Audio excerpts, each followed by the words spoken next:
All right. The gate was 2.75 million. There were 15,077 in attendance. The fight of the night, no-brainer, co-main event, Joanna and Zhang. Beneil and O'Malley got the other bonuses, 50 grand.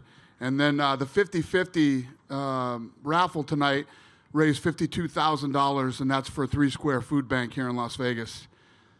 Who's got the first question? Dana, main event was a bit odd to say the least. Not, I guess, maybe what we were hoping for. Yeah. Where do you lay blame on that? What's your take on why that fight played out the way it did? Well, there's two things. That was a tough act to follow after the co-main event. And then I believe that Israel Adesanya fights to the level of his opponent. The Anderson Silva fight was similar to that. And then you think about the Gastelum fight was a war. You know, Gastelum goes after him and tries to take his head off. Whitaker's going after him, trying to take his head off. That fight was great. And you better believe that Paulo Costa's going to go after him.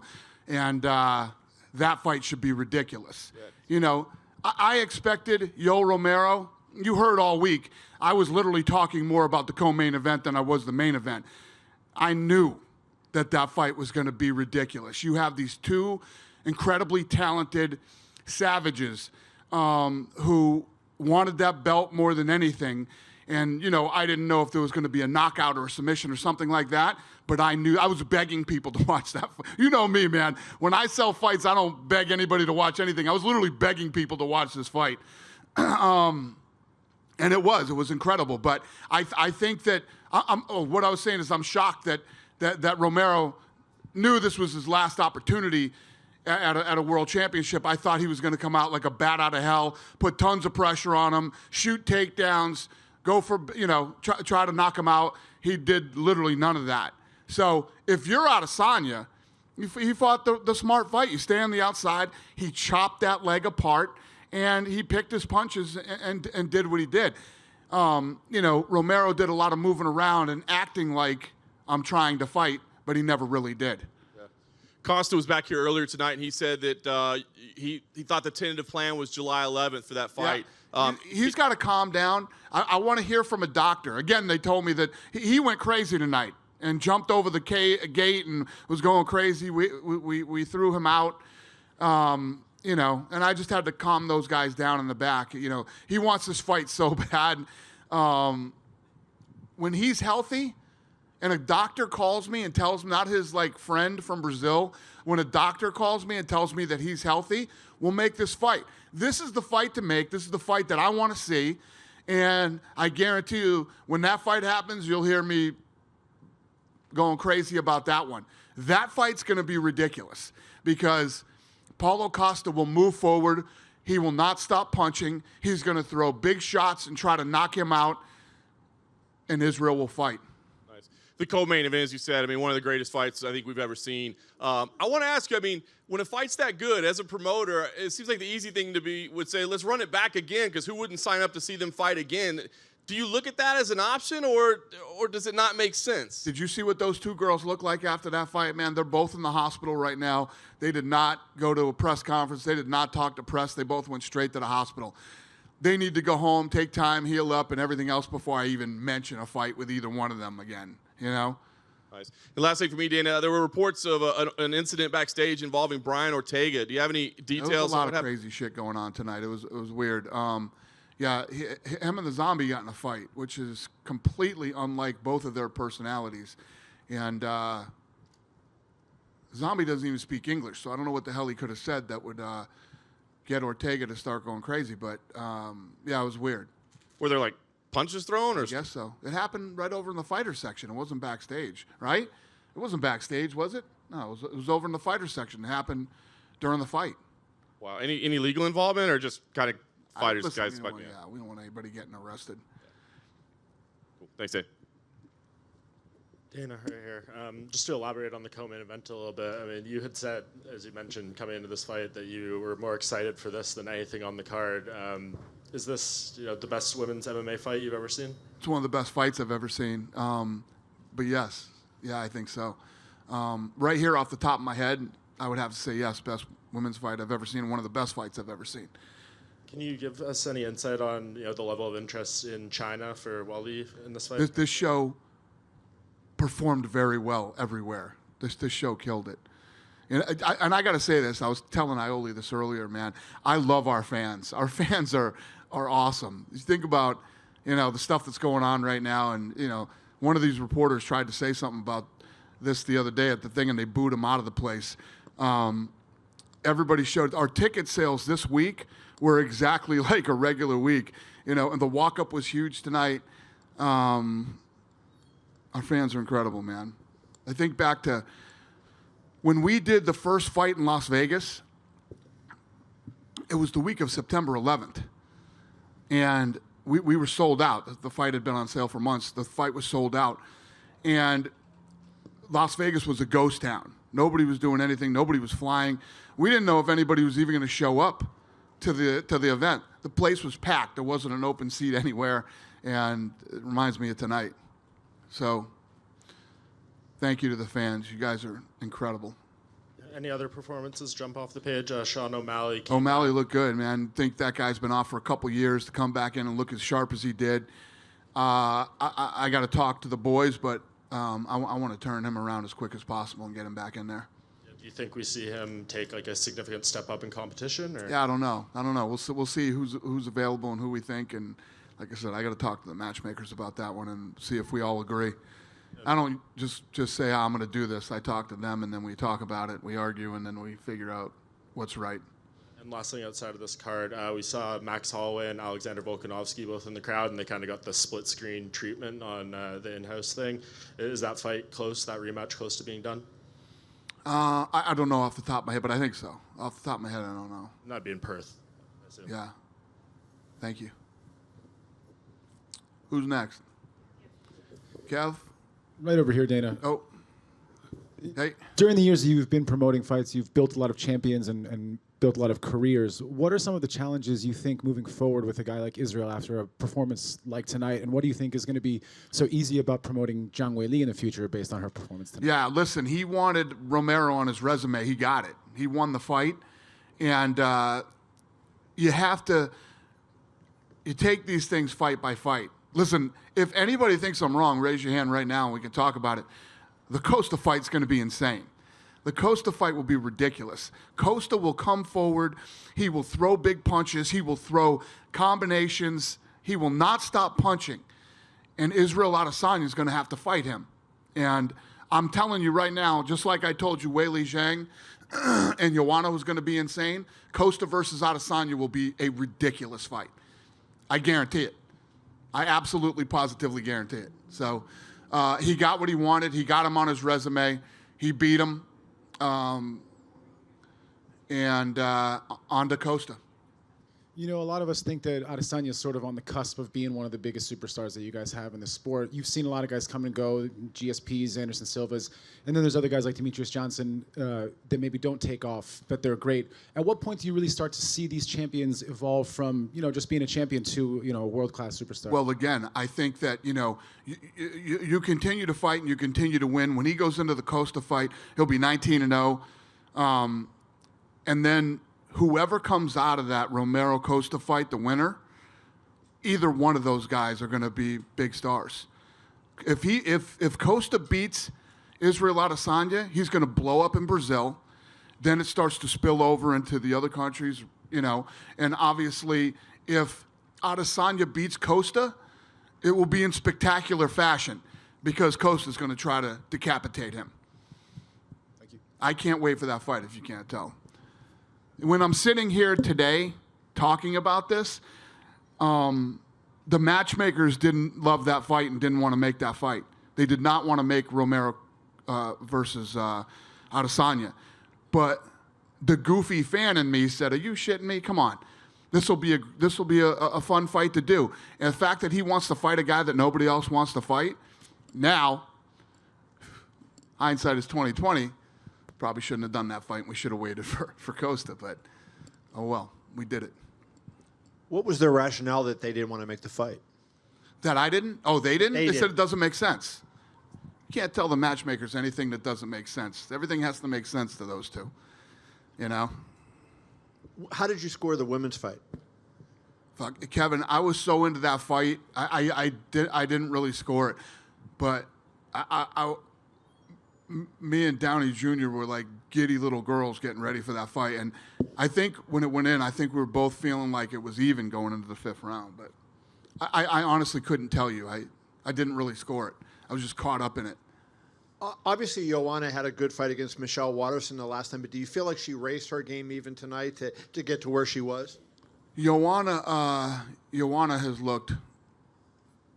She comes to fight. She's incredibly talented. She comes to win. She comes to hurt you. She comes to bust you up. And, she's one of the baddest to ever do it. And Weili's, her eye was closing, I think, in the first round, if I remember correctly. Yeah. She showed a lot of toughness in the fight, too. I mean, obviously she got battered as the fight went on, but even early on when she couldn't see, she was still moving forward. Well, not only toughness, her cardio was unbelievable. That was her first time ever into championship rounds, and she looked damn good in those rounds. And what was weird is the first round, it looked like her face started getting whatever, and this eye was swelling up a little bit, but then boom, all of a sudden, Joanna looked way worse than Weili. And I was like, God damn. When did that happen? And have you had a chance to talk to Yoel? And did he say anything to you afterward? No, I didn't talk to him. Do you have any thought on what would possess a guy at 42 years old, knowing how many title fights he's had, to fight that way? Right from the bell, he came out and just stood there with his hands up. Right. Makes absolutely no sense whatsoever. I thought he was going to come out like a madman. You were pretty pissed off in Abu Dhabi after the Anderson Silva-Demian Maia fight. Was your level of disappointment the same with this one as you were after that? Yeah, this was a terrible fight. I mean, if you look at the UFC as a whole, for as long as we've been doing it, you can literally put in one hand shitty fights that we've done. You know what I mean? And it takes two to fight, man. If somebody goes out there and doesn't want to engage and doesn't want to fight, and if you're a guy like if you're a guy like Adesanya, he's got so much more on the line. If this is the way the guy's acting, he's going to stay back and he's going to pick him apart the way that he did. That leg was destroyed. We'll see when he comes walking in tonight when you guys see him. I'm sure he's not going to be, he's not going to have a pep in his step tonight. That leg is hurting. And, Adesanya did what he had to do, in my opinion. Why run in there and go crazy against a guy that dangerous when that guy's not fighting at all? Last thing I wanted to ask you is you announced UFC 165 going into the Hall of Fame tonight, and I couldn't help but think the next fight that you had in the cage afterwards was Joanna and Weili, and you have to think that fight may someday be in the Hall of Fame. I mean, that was that caliber fight, wouldn't you agree? Yeah, that's definitely a Hall of Fame fight, 100%. I mean, I'm sure you guys had the same thing. My phone was going crazy during that fight. Everybody was blowing me up, saying it's the greatest fight they've ever seen. Who's next? Hey, Dan, on you right here. Hey, buddy. Yeah, good to see you. You too. Hey, last June you came on my podcast with lvsportsbiz.com, and you actually talked up Weili Zhang a lot, if I recall. I mean, you were really high on her even before she won the belt. And I'm wondering at this point, once she gets healed up, what do you see for her future with UFC? And I'm wondering if she might be in the same category of an Amanda Nunes, who's a very talented woman fighter, great personality, and I was wondering, what could be UFC can do to make these women a little more marketable to mainstream America, Yeah. So we always knew she was special. We knew she was special, and we started moving her the way you move somebody that you think is special. Then this crazy thing happened where she was ranked number 6, I think, and all the people in front of her either had a fight, just lost a fight, something like that, and she ended up fighting. She was in line for the title to fight Jessica Andrade, who is an absolute beast. And we were saying, is she ready for her? We don't know, but she's next in line. Let's do it. So we decided to do it, and the result was incredible. Tonight, she went in against the best ever from that division. right? The woman who built that division, defended the title 5 times, and Joanna Jędrzejczyk came in ridiculous, incredible shape. The amount of experience she has over Weili Zhang is massive, and you saw how good she looked tonight. I only expect her to get better, look better, and I think she made a lot of fans tonight, you know? She got a good pop from the crowd when she walked out. The fans were behind her, and she murdered it in China, which is more important to me than the U.S. You know, great people like her in the U.S. I love it, and I want people to like her everywhere, but China was a huge success. We will continue to move her around and do. There's a certain pattern when you're building somebody and you're trying to build them into a star. There's a pattern in what you do. We did it with Conor McGregor. We've done it with Ronda. We've done it with all the greats, and we're going to do it with her. Dana over here. Yep. This was Zhang Weili's first big pay-per-view event, first pay-per-view ever. Also, she had to deal with the whole coronavirus and all the media and all that. Can you just talk about? I know she had an amazing performance. Can you talk about how she dealt with everything outside of? Yeah, you know, she had to deal with. She went to Thailand first, then she had to go over to Abu Dhabi. Then she came here, and once she got here, she needed to be here early anyway, which I don't think her team really knew. You need to get to Vegas early to acclimate for the time, the weather. It's super dry here, and it messes with fighters. So it ended up being perfect that we got her in here earlier. The other things that she had to deal with was the pressure. She knows who the hell she's fighting. She knows who Joanna Jędrzejczyk is and what she's capable of. And the other thing she dealt with pretty well too, but you could tell she was uncomfortable with it, was the mind games that Joanna plays. Joanna started trying to play the mind games with her and everything else. This was her first time going 5 rounds. She dealt with a lot of shit, you're right, and she handled it like a true champion. And you know, we have an American perspective, obviously being here in America. But I know you guys have probably done your research in as far as like the Chinese market. How big of a star can she be? She's going to be a massive star. You know, just like the fighting sport is so crazy, you got to keep winning. If you keep winning, you're going to be a star. Even guys we had a hard time. I used to terrorize me all the time back in the day, saying, when is Anderson Silva going to become a star? When is Anderson Silva going to do this? When is Anderson Silva going to do that? Then he kicked Vitor Belfort in the face with that crazy shit that nobody had ever seen before, and boom, he blew up and exploded and became a huge star. And talking about the main event, you did say, you know, it takes 2 to fight, but it almost seems like you feel like the lack of action in the main event was mainly due to Yoel Romero's part. Do you feel that's accurate? I do. Yeah, I feel like Yoel Romero, he literally went out and stood in the middle of, when the bell rang in the first round, just stood there with his hands up. You know what I mean? You're going in and facing the world champion. This is your last shot at a championship. You shouldn't even be here getting this title fight. It should be Paulo Costa. If he didn't get hurt, you don't even get this opportunity. You go in and you do everything you can to win that fight. He literally did none of that.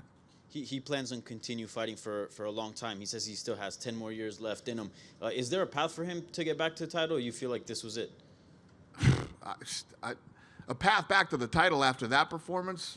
I mean, you're crazy even asking that question right now. He looked terrible tonight. He looked terrible. He literally gave up an opportunity tonight. You know, maybe he comes back in his next fight and looks like Yoel Romero. But if he doesn't, I wouldn't expect him to fight another 10 years looking like that. And switching gears, we spoke to Daniel Cormier earlier in the week. He says he's back to training and starting to feel healthy again. Once that Stipe trilogy fight, is that the fight to make? And do you have any update on that end? No, not yet. I know Stipe's still not hurt, and we got to get Cormier going here soon, or he's going to put on so much weight he won't be able to fight. So will an interim belt be in place, or will you guys wait till Stipe gets healthy? What's sort of in your mind there? I don't know. We got to see what happens, and we got to find out realistically how long Stipe is going to be out. Thank you. Thank you. Dana, over here. Hey, buddy. Interesting statistic here. Every single fighter from the red corner won tonight. Huh. Don't know if that means much, but I've never seen it before. Right. So, question for you: we had an amazing fight with Joseph Benavidez and Davison Figueiredo. Yeah. The winner is the guy that didn't make weight, and the title is vacant. Is there any plan for that, and who would it involve? Yeah, I think you got to do the fight again. You got to do the fight again. It's fair. It's the only fair thing to do with those guys, and we'll figure it out, and we'll definitely do it. Makes sense. The referee warned, I think, both Israel and Yoel tonight. Is there anything you wish he could have done further, or was there anything he could have, a second warning, or would you believe in implementing like an old school pride yellow card, or what do you think might be? No, listen, guys, the fight sucked, right? The fight sucked. Yeah, it did. But you just came off the craziest shit you've ever seen in your life. The energy in that building was through the roof.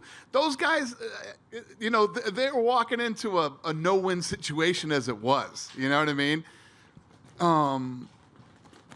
I don't think it was so bad that we're like, God, the ref should have done this. The ref should have. I thought the ref did a good job. There were a couple times when they weren't engaging, and that's probably when he warned them and told them to fight. But tough act to follow. After watching that last fight, it was a tough situation for both of them to be in. Pretty much. Yes. Yeah, we were all. The fight sucked. Yeah, absolutely. Yes. What did you think of Neil Magny? A lot of people didn't think he was going to come back and do anything against Li Jingliang. I think it was pretty amazing. Huh? He looked good tonight. I mean, Neil Magny's one of those guys that's always tough, man, and he's always right there. And, he's the guy that you got to get through if you want to break into, like, the top 7. He's a tough guy to get past. Absolutely. Last question for me. Any decision of the very few we had tonight that you disagreed with? I don't know. Nothing stood out in my mind where I'm like, that was insane. Yeah. Usually when that happens, we're this deep into the press conference already, and I did 3 other shows before I came here. People would have been talking about it. Sure. You're the first guy to mention it, so I don't think anything was crazy tonight. I know I said last, but would you have been disappointed had Joanna received the decision in that fight? It was a crazy close fight. How did you guys go? Did anybody have Joanna win in this fight? A few of you guys, yeah. Yeah.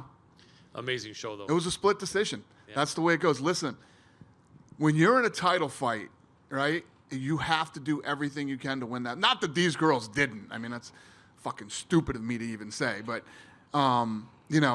it's just you never know which way it's going to go. And you just have to do everything in your power to try to stop that thing from going to the judges' scorecard. Without a doubt. Great show. Thank you. Appreciate it. Dana, how you doing? What's up, Shmo? Yesterday at the UFC 249 press conference, Khabib and Tony Ferguson, it got heated. Khabib kicked the belt that Tony put on the floor. McGregor couldn't even get him to flinch. Just want to get your thoughts on that and how it all went down and Khabib losing his temper. Yeah, it was interesting. Yeah, when he kicked the belt, he said that belt's as fake as you.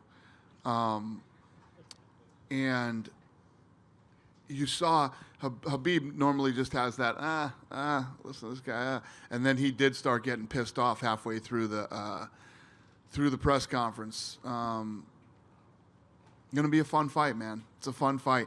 Tony is a super talented guy that can fight from wherever the fight goes, on the feet, on the ground, spinning stuff, submissions. I mean, the guy's got everything. And Khabib is Khabib. He's one of the greatest ever. And this is the fight everybody wants to see. This is the fight we've tried to make 100 times. And this is the fight that needs to happen right here, right now. Number 1 versus number 2. How close were we to get Darren Till to fight on this fight card? I know Jaron Cannonier tore the pectoral muscle. He was out. There was some talk back and forth. Maybe there were some visa issues. What's next for Darren Till? Is it Dublin in August for that fight night card? What's next for Darren? Yeah, I don't remember how close it was. We were talking about him fighting in a few different places. And, yeah, I think Dublin is where it's going to happen. And lastly, I thought Paulo Costa was kicked out. He's standing right next to you. No, he didn't get kicked out. They were kicking him out of the stadium, out of the arena, because he was losing his fucking mind, and it scares people. You know what I mean? Understood. Is he here? Oh, Right yeah. Look at him. Fucking guy was going crazy, and look at him. Nobody wants that shit. Everybody gets scared. So we had to take. No, don't, no excuse. What? Yeah, he was going fucking crazy. So they brought him out into the back and tried to calm him down, and then Walid I don't even need to say anything. You know, right? He's fucking nuts. So you got these two going fucking crazy out in the arena, right? Yeah. It's my night. Shitty fight, and then these two start fucking flipping out.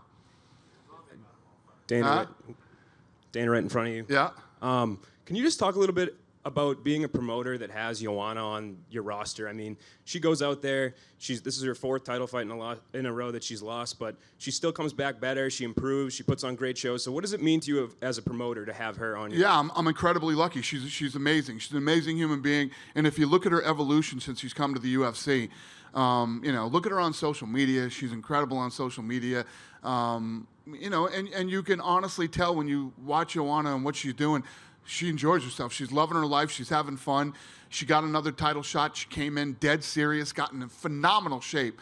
She looks so good. She made the weight cut easy, played the mind games like a pro, like she does, and did everything she could to try to win this fight. We're incredibly lucky to have somebody like her, somebody who built that division, started it, and, you know, after all these years can get me that excited for a fucking fight, man. So awesome.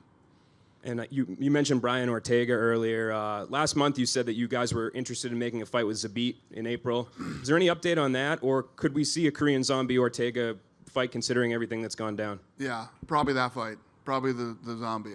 I think. I don't remember exactly all these things in my head that we're working on right now. We literally have fights made all the way up to like. Is Hunter in here? What do we got? July what? Huh? Yeah, we got fights made all the way up to International Fight Week. So, off the top of my head right now, I don't know. Thank you. Thank you. Dana, right in the middle. Yes, ma'am. Hey there. So obviously you're interested in the Chinese market for Zhang and her actually becoming a bigger superstar there. But you also said that there's a pattern that you follow in basically making stars out of some of these fighters. What would be next in that pattern for you for Weili? Probably take her to New York. Madison Square Garden. And then also, so the 2 women were taken to the hospital. They're going to be suspended for a given amount of time. Who knows what their injuries are? Who is your 2A and 2B then, who we could see next in that strawweight division? You've got Tatiana out there. Obviously, Rose is looking to come back as well. Right. Rose is fighting. Rose and Andrade are fighting. Tatiana's hurt. Something wrong with her neck that we're trying to figure out, and I don't know. We'll see how this thing plays out. Obviously, the Rose Andrade fight has to happen, and these two have to heal up. Hey, buddy. Hey, Dana, how you doing? Can I ask you a little bit, kind of looking ahead, you mentioned July is kind of how far out you are, but Conor was here a month ago, whatever, saying that he wanted to be the first one to fight at Allegiant Stadium. How does that work with you and kind of with Badane and those guys with the Raiders schedule and the NFL schedule and trying to be the first, I guess, combat sport in that new Allegiant Stadium? How does all that work? I don't want to be first. I've never wanted to be first. I wasn't the first guy to run out and get a TV deal. I wasn't the first guy. I wanted to be right. I want it to be successful. So I'm not going to bring an event there until I know that it's big enough to go to that stadium and it can actually be very successful. So, you know, I can't look into the future and say, oh, this fight's definitely going to happen. It's all determined by whether guys win or lose. And as guys continue to win, it builds the next fight and builds the next fight, and we'll see what's next, you know? And Conor, we're trying to figure out if he wants to fight again or if he's going to wait or what's going to happen. So I really don't have any answers. And you got to see what happens with Khabib and Tony. But if that thing played out, Conor versus Khabib will be the biggest fight ever in the history of combat sports. I'm not just talking UFC, ever. It'll beat Floyd versus Conor. Thank you. We good? Thank you, guys. Really appreciate it. Have a good night.